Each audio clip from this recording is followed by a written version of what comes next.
got no roots, but my home was never on the ground. I've got no roots, but my home was never on the ground. I've got no roots. I've got no roots. I've got no roots, but my home. Bismillahirrahmanirrahim. Assalamualaikum warahmatullahi wabarakatuh.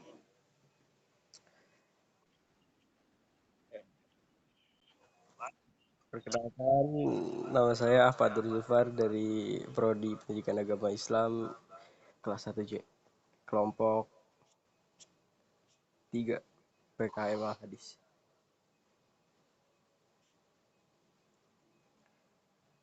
Di sini saya akan menjelaskan definisi dari hadis maudhu.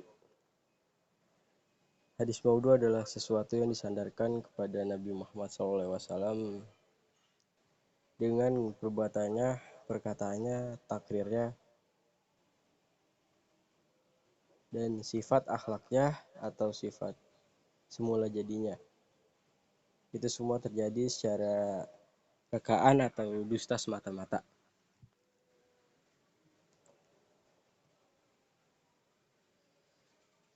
Selanjutnya saya akan menjelaskan sejarah munculnya hadis maudhu.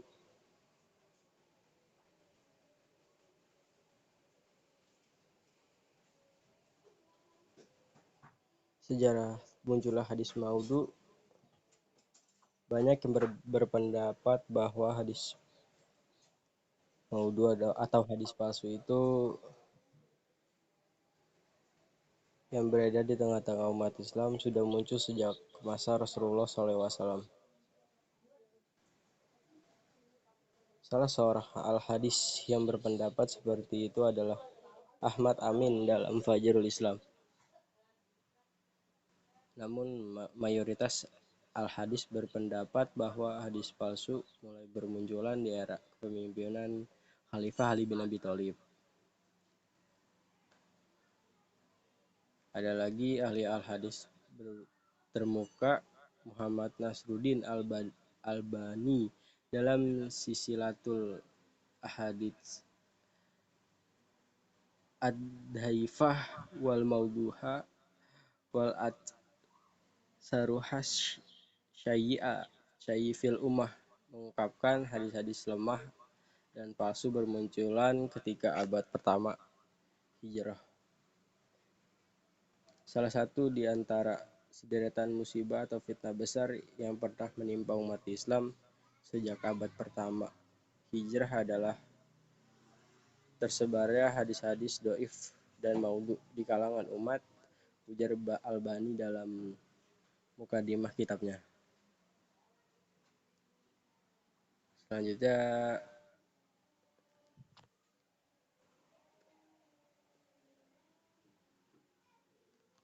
saya akan menjelaskan sebab-sebab terjadinya hadis maudhu. Yang pertama, ada munculnya berbagai aliran politik. Yang kedua, munculnya musuh Islam dengan meluasnya wilayah kekuasaan Islam. Yang ketiga, munculnya perpecahan berupa fanatisme golongan, negara atau iman mazhab.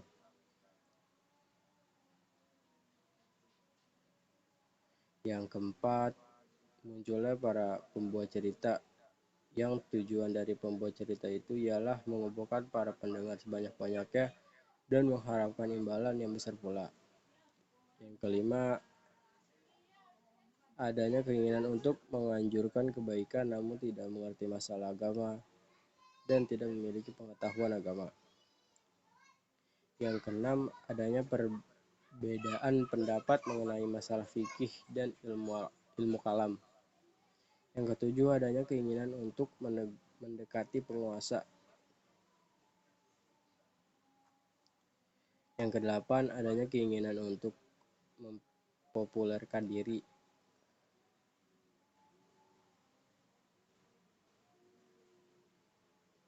Dan demikian beberapa sebab muncul hadis palsu yang bisa kita pelajari. Dengan mengetahui penyebab ini, kita bisa mengerti mengapa seleksi hadis begitu ketat di kalangan ulama hadis.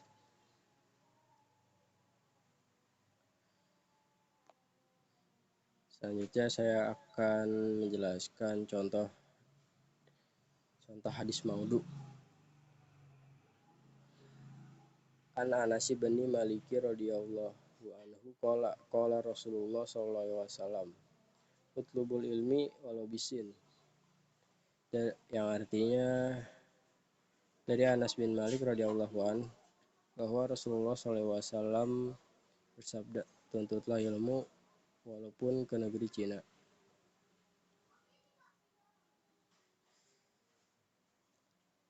Mengapa ini disebut hadis maudhu? Karena ya, sebab perawinya yang bernama Abu Atikah Thorif bin Sulaiman dikenal sebagai pemalsu hadis.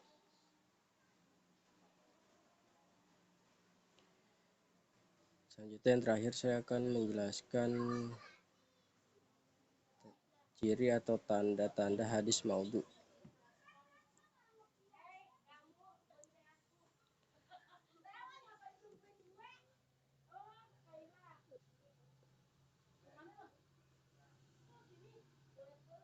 Yang pertama ada pengakuan dari pemalsu itu sendiri seperti beberapa contoh kitab.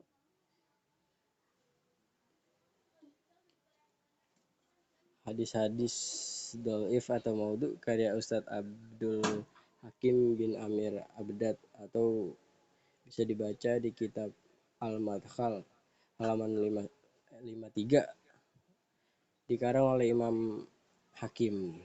Kedua, terdapat keganjilan atau rusak maknanya.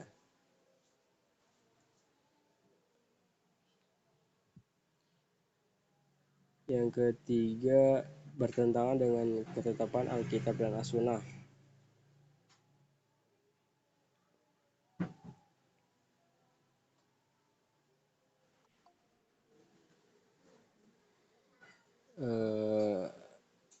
Kemudian ini mengetahui bahwa satu hadis itu maudhu atau palsu dan tidak ada asal-usulnya tidaklah mudah dan bukan sembarangan orang kecuali para imam ahli hadis atau para ulama yang mahir dan luas pengetahuannya tentang sunnah.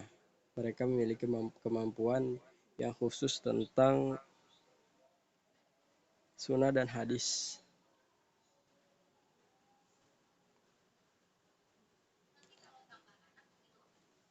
Syekh Muhammad Nasruddin Albani di muqaddimah kitab besarnya itu silsilah Sahih jilid 4. Tauhid dan Tad'if adalah satu amal atau perbuatan ilmiah yang sangat teliti sekali. Menurut pengetahuan yang baik terhadap ilmu hadis dan asal-usulnya atau yakni dasar-dasar atau asasnya, ini dari satu sisi, dan pengetahuannya sangat dalam terhadap turukul hadis atau jalan-jalan hadis dan sanad-sanadnya dari sisi yang lain. Ada juga Imam Az-Zahabi Syekhul Jarwat Ta'dil di kitab Muzhalul hadisnya yaitu Al-Muzkihah halaman 22 berbicara tentang rawi-rawi hadis membutuhkan kewaraan atau kehati-hatian yang sempurna serta terbebas dari hawa nafsu dan keberpihakan dan memiliki pengetahuan yang sempurna terhadap hadis atau ilat-ilatnya atau penyakit-penyakit hadis dan rijalnya. Bisa disebut juga rawi-rawi hadis. Yang mau nanya satu.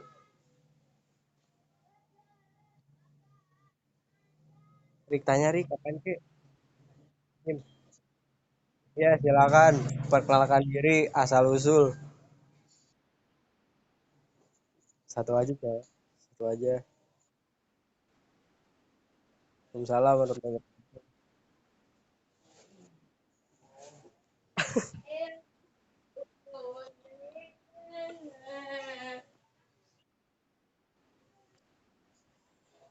Maudu, hadis maudu atau hadis palsu.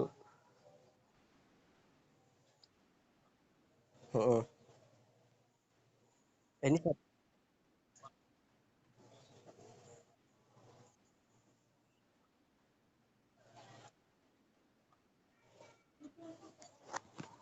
kenapa bisa? Kenapa bisa jadi?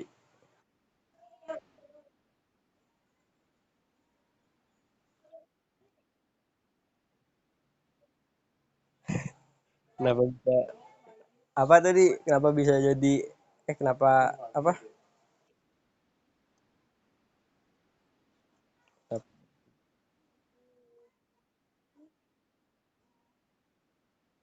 Oh iya, untuk ditampung dulu ya pertanyaannya ya. Siap-siap. Silakan untuk pikir Arik Sopyan. Waalaikumsalam warahmatullahi wabarakatuh.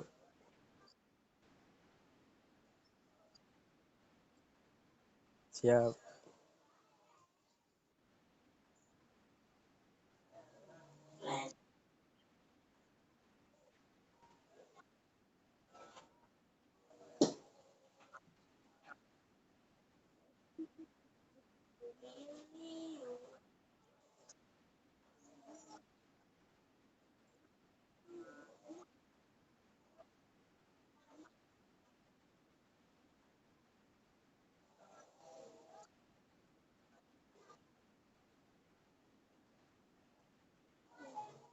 Hmm, bagaimana kita cara mengetahui kalau itu hadis maudhu gitu?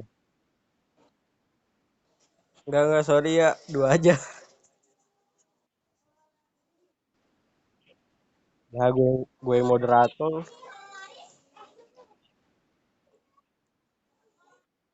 Alpi, Alpi,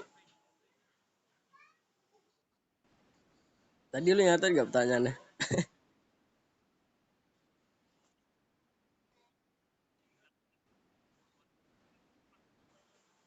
Enggak dulu.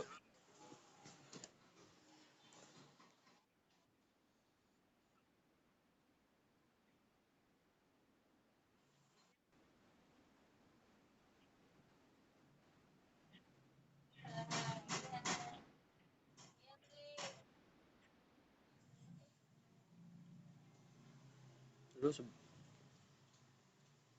bentar ya. Bentar.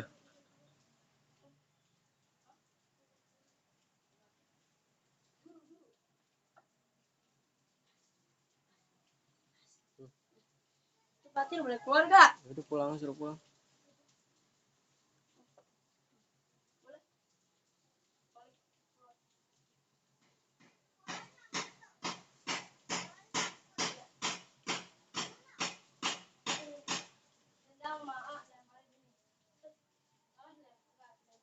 Tadi pertanyaan kedua apa? Pertanyaannya si Arik. Oke,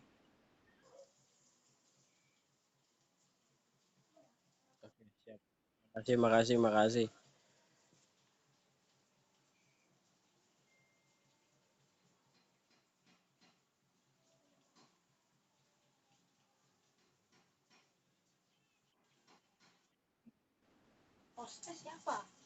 Hmm?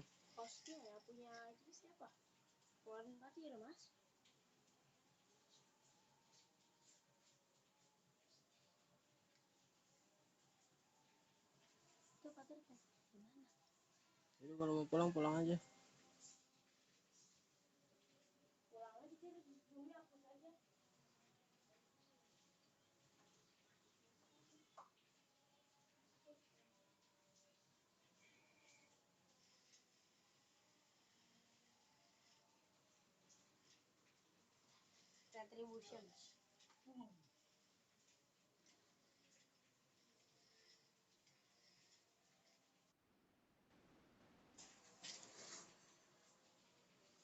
Hujan, Rik.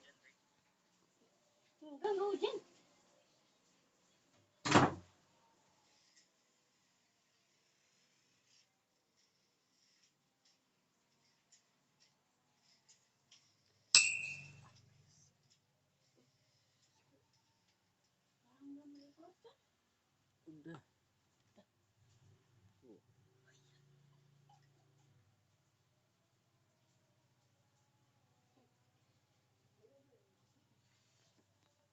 Ya, ini saya akan jawab ya. Bismillah. Jawab dari pertanyaannya Arik dulu, Arik. Cara mengetahui kalau itu hadis palsu atau hadis maudhu. Yang pertama, yang pasti hadisnya bertentangan dengan nas Al-Quran.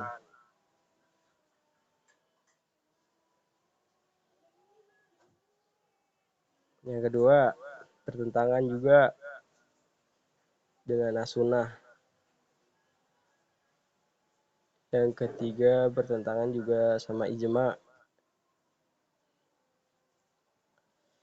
Yang keempat, kandungan hadis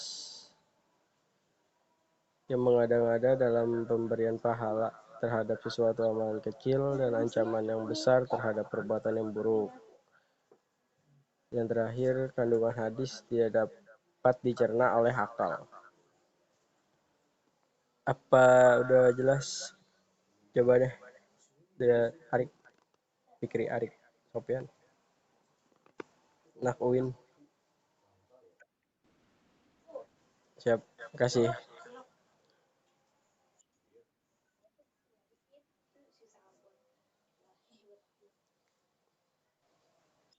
Udahlah, jangan dibantah.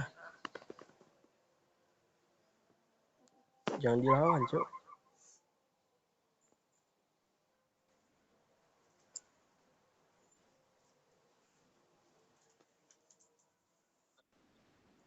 Nah iya, nah iya nih, rekuatan gue udah panjang nih.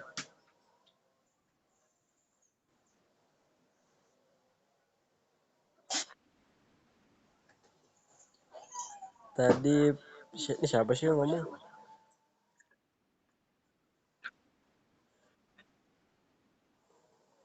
Nah orang ya. Tadi pertanyaannya dari Ibrahim, kenapa bisa dibilang hadis maudhu?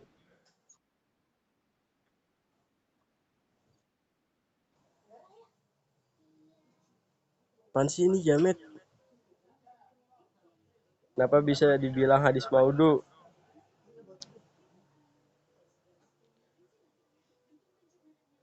Kenapa bisa dibilang hadis maudhu itu dipengaruhi oleh beberapa faktor ya. Yang pertama, ada faktor politik. Yang kedua, ada faktor kebencian juga. Yang ketiga, ada faktor permusuhan. Yang keempat, ada faktor kebodohan juga. Yang terakhir, faktor fanatisme. Dah, cukup dong jawabannya. Baik, saya tutup sesi pertanyaannya, sesi tanya jawab ya.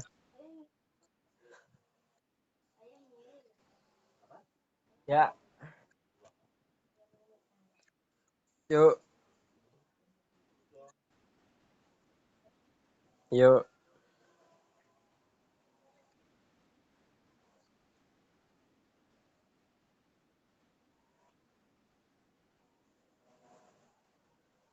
Ya,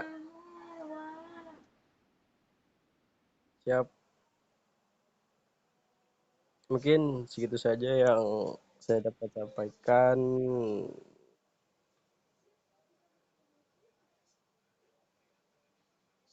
Saya Ahmadul Zufar dari kelompok 3. Kurang lebihnya mohon maaf. Wassalamualaikum warahmatullahi wabarakatuh.